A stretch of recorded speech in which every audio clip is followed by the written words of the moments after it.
Stay there a minute.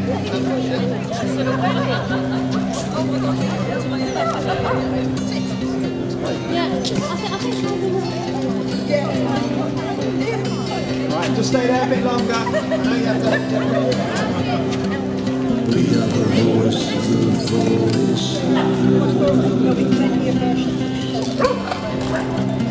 We are the voice of the voice.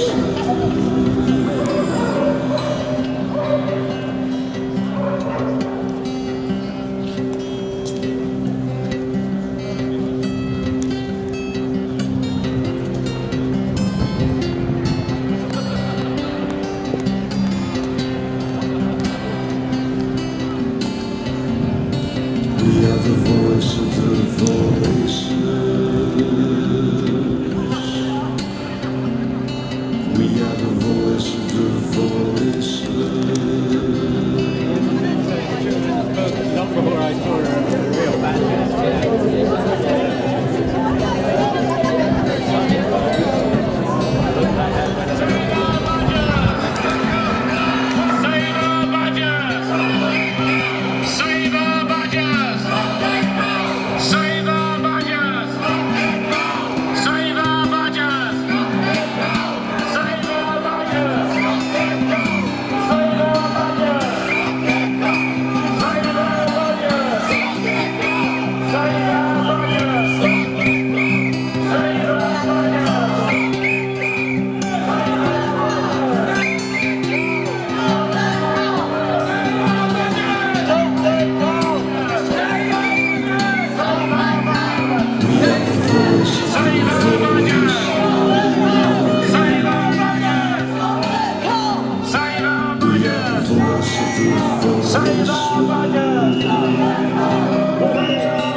Won the battle for the hearts and minds of this country about badgers. And it's not really about badgers, it's actually about wildlife, and that's what our country cares about, is wildlife. They don't like seeing a senseless slaughter of wildlife by people who don't believe in science, who don't believe in democracy, and who just want to kill things. So that is another fantastic achievement. Decided that we would work together to stop the cow. And at the age of 63, I became an activist, and I am proud to wear this t-shirt.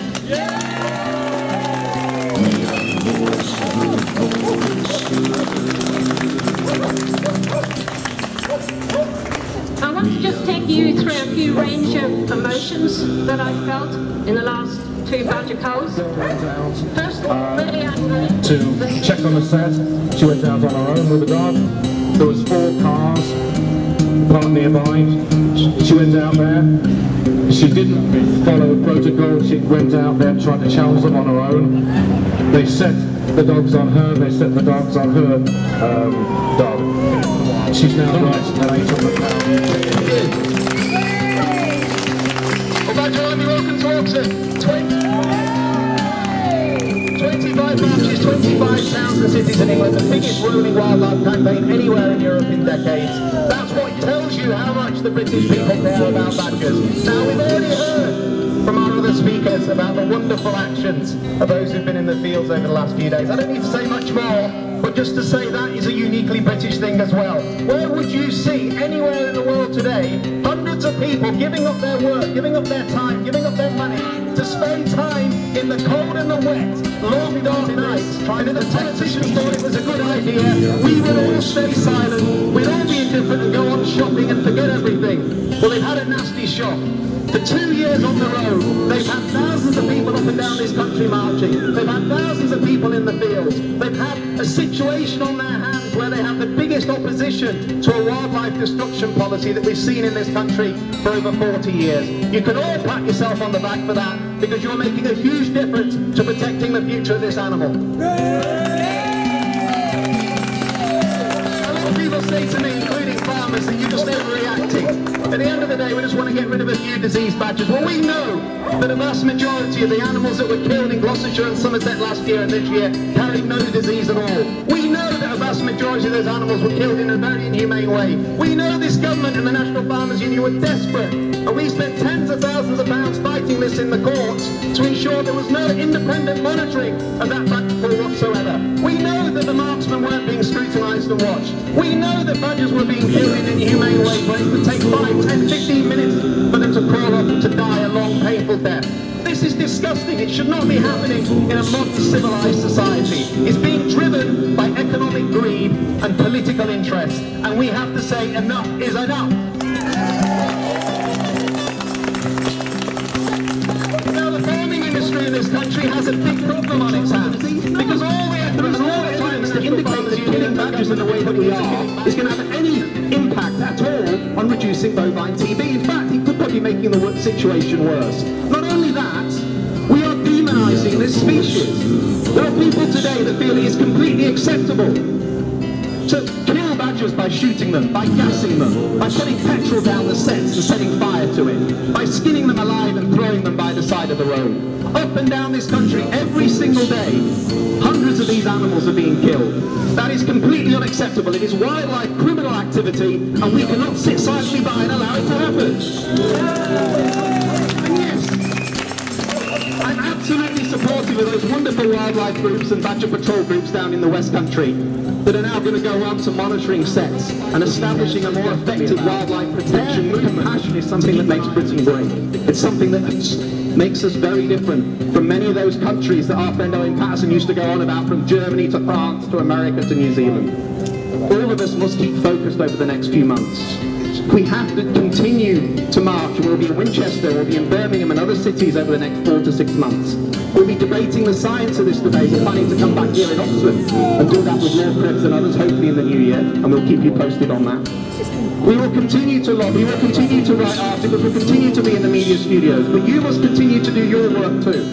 Get out there and keep an eye on your Badger sets, wherever you may be. Report illegal crime where you see it to the RSPCA, Badger Trust, to the police, and we will all do what we can to hold those accountable for what they're doing. Continue to talk to your MPs and candidates who are standing for election. Anyone who wants your vote, you tell them what you think about this policy. You tell them what you think about what this government has done over the last 4 years. And make sure you share your passion and your concern with other people too. Talk to your friends, share it on social media. Even through this town today, there's been people taking pictures, people taking the otters, it could be beavers. You name it, there are species now that will go on a list that all are threatened. We've started something bigger here now. We've shown the politicians that we won't stay silent. We've shown the politicians that we will come together, that we will fight for justice, we'll fight for care and compassion, we will fight for what's right in our society about protecting wildlife. I'm proud to have played a small part in this army and how it works. All of you, it's a team effort, from everyone at all quarters that are involved. But let's keep fighting. We're not finished yet, we've got a lot more to do, but damn well we've won some battles. Thank you very much.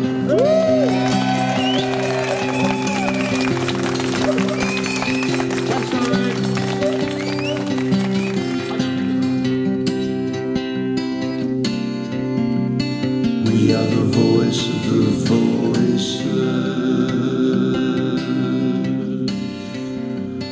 We are the voice of the voiceless.